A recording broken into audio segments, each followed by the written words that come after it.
Assalamualaikum warahmatullahi wabarakatuh. Di sini saya Muhammad Irfan. Saya di sini akan membacakan jawaban dari UTS Testing dan Implementasi Sistem. Di sini ada beberapa soal, di antara ada 7 soal, dan sini saya akan menjawab pertanyaannya dengan membacakannya melalui video. Untuk soal nomor 1 di sini ada apa definisi dari istilah pengujian.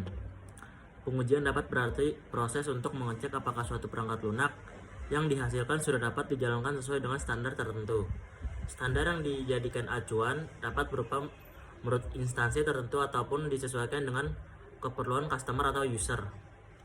Pengujian perangkat lunak adalah proses untuk mencari kesalahan pada setiap item perangkat lunak, mencatat hasilnya, mengevaluasi setiap aspek pada setiap komponen sistem, dan mengevaluasi semua fasilitas dari perangkat lunak yang dikembangkan.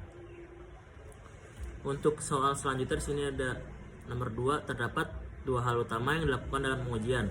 Sebutkan dan jelaskan. Yang pertama ada verifikasi. Verifikasi adalah proses mengevaluasi suatu sistem atau komponen untuk menentukan apakah suatu produk yang diselesaikan setelah fase pengembangan memenuhi kondisi seperti yang telah ditetapkan pada awal pengembangan atau saat menentukan spesifikasi perangkat lunak. Nah, yang kedua ada validasi. Validasi adalah proses mengevaluasi suatu sistem atau komponen pada akhir atau selama masa pengembangan untuk menentukan apakah produk yang telah dihasilkan memenuhi kebutuhan dan persyaratan tertentu yang diminta oleh user. Untuk soal selanjutnya nomor 3, kita mengenal beberapa tipe pengembangan sistem.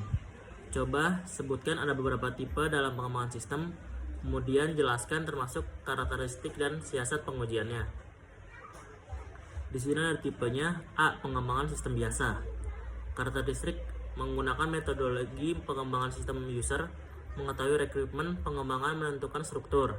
Siasat pengujiannya adalah pengujian dilakukan pada akhir tiap-tiap tahap, melakukan verifikasi tiap spesifikasi yang diperlukan dan menguji struktur fungsi.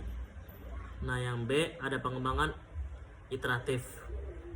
Karakteristiknya rekrutmen tidak diketahui struktur, didefinisikan di awal pengembangan.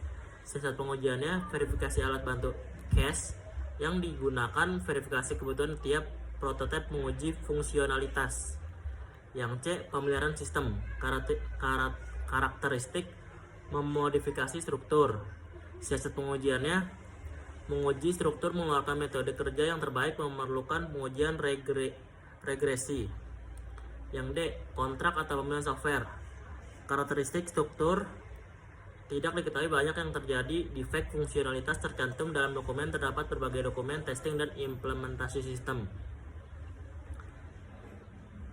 Nah, siasat pengujiannya verifikasi fungsi yang diperlukan, pengujian fungsionalitas, pengujian di dalam lingkungan kerja.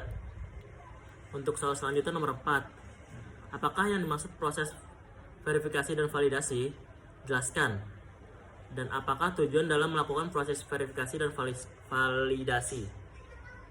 Untuk proses verifikasi dan validasi adalah keseluruhan proses daur hidup.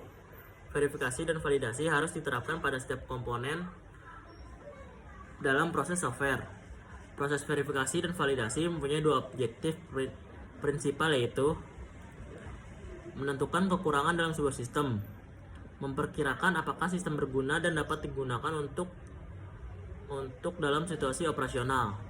Dan untuk tujuannya di sini ada tujuan melakukan verifikasi dan validasi adalah verifikasi dan validasi harus memberikan kepastian bahwa software sesuai dengan tujuannya. Hal ini bukan berarti benar-benar bebas dari kekurangannya.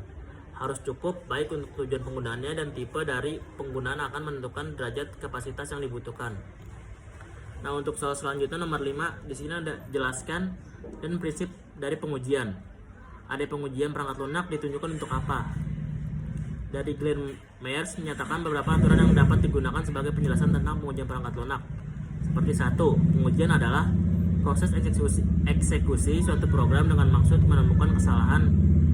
Dan yang kedua ada test case. Yang baik adalah test case yang memiliki probabilitas tinggi untuk menemukan kesalahan yang belum pernah ditemukan sebelumnya. Dan nomor 3 di sini ada pengujian yang sukses adalah pengujian yang mengungkap semua kesalahan yang belum pernah ditemukan sebelumnya. Apa sih tujuan pengujian perangkat lunak? Tujuan pengujian perangkat lunak adalah milenial apakah perangkat lunak yang dikembangkan telah memenuhi kebutuhan pemakai. Menilai apakah tahap pengembangan perangkat lunak telah sesuai dengan metodologi yang digunakan. Dan yang ketiga di sini ada membuat dokumentasi hasil pengujian yang menginformasikan kesesuaian perangkat lunak yang diuji dengan spesifikasi yang telah ditentukan. Nah, untuk soal selanjutnya di sini soal nomor 6. Ketika akan melakukan pengujian terdapat beberapa langkah yang harus diperhatikan. Sebutkan langkah-langkah tersebut. Hal-hal yang harus dilakukan ketika melakukan pengujian yaitu 1. Mengidentifikasikan dan menemukan beberapa kesalahan yang mungkin ada dalam perangkat lunak yang diuji. Setelah perangkat lunak dibetulkan, diidentifikasikan ulang kesalahan dan dites ulang untuk menjamin kualitas level penerimaan. Membentuk tes yang efisien dan efektif dengan anggaran dan jadwal yang terbatas. Mengumpulkan daftar kesalahan untuk digunakan dalam daftar pencegahan kesalahan atau tindakan korektif dan preventif. Dan untuk soal nomor terakhir, nomor 7 di sini ada soal sebutkan apa saja yang termasuk dalam faktor-faktor pengujian. Apa sajakah yang termasuk dalam tingkatan pengujian? Jelaskan dan berikan contohnya. Faktor-faktor pengujian ada beberapa. 1. Reliability. Menekankan bahwa aplikasi akan dilaksanakan dalam fungsi sesuai yang diminta dalam periode waktu tertentu. Yang kedua ada authorization. Menjamin data diproses sesuai dengan ketentuan manajemen. Autorisasi yang menyangkut proses transaksi secara umum dan khusus. Nomor 3 ada file integrity. Menekankan pada data yang dimaksudkan oleh melalui aplikasi akan tidak bisa diubah. Nomor 4 audit trail. Menekankan pada kemampuan untuk mendukung proses yang terjadi. Pemrosesan data secara keseluruhan berdasarkan referensi dari kejadian cukup mendukung keakuratan, kelengkapan, batas waktu, dan otorisasi data. Nomor 5 ada continue of processing. Menekankan kemampuan untuk meneruskan proses ketika terjadi suatu kesalahan dengan menetapkan prosedur yang diperlukan dengan backup informasi untuk melindungi operasi yang mungkin hilang karena masalah tersebut. Yang keenam ada service level. Menemukan bahwa hasil yang diinginkan dapat dalam waktu yang diinginkan oleh user. Nomor 7 ada access control. Menekankan sumber daya sistem harus dilindungi dari kemungkinan modifikasi, pengerusakan, penyalahgunaan prosedur, dan keamanan harus dijalankan secara penuh untuk menjamin integritas dan program aplikasi. Nomor 8 ada metodologi. Menekankan bahwa aplikasi dirancang sesuai dengan strategi organisasi, kebijaksanaan, prosedur, dan standar. Correctness. Menjamin pada data yang dimaksudkan proses dan output yang dihasilkan dari aplikasi harus akurat dan lengkap.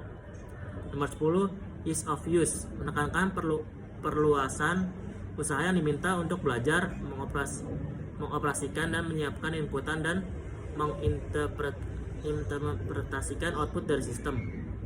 Nomor 11 di sini ada maintainable usaha yang diminta untuk mengalokasi dan memperbaiki suatu error dalam pemrograman sistem. Dan nomor 12 di sini ada portable usaha yang diminta untuk mengirimkan program dari satu konfigurasi dan atau lingkungan sistem software ke lingkungan yang lain. Nomor 13 ini ada coupling usaha yang diminta untuk menghubungkan komponen di dalam sistem aplikasi dengan sistem aplikasi yang lain dalam lingkungan pemrosesan. Nomor 14 performance, jumlah perhitungan sumber daya dan kode yang diminta sistem untuk melakukan fungsinya, termasuk ke dalam kerja manual dan otomatis.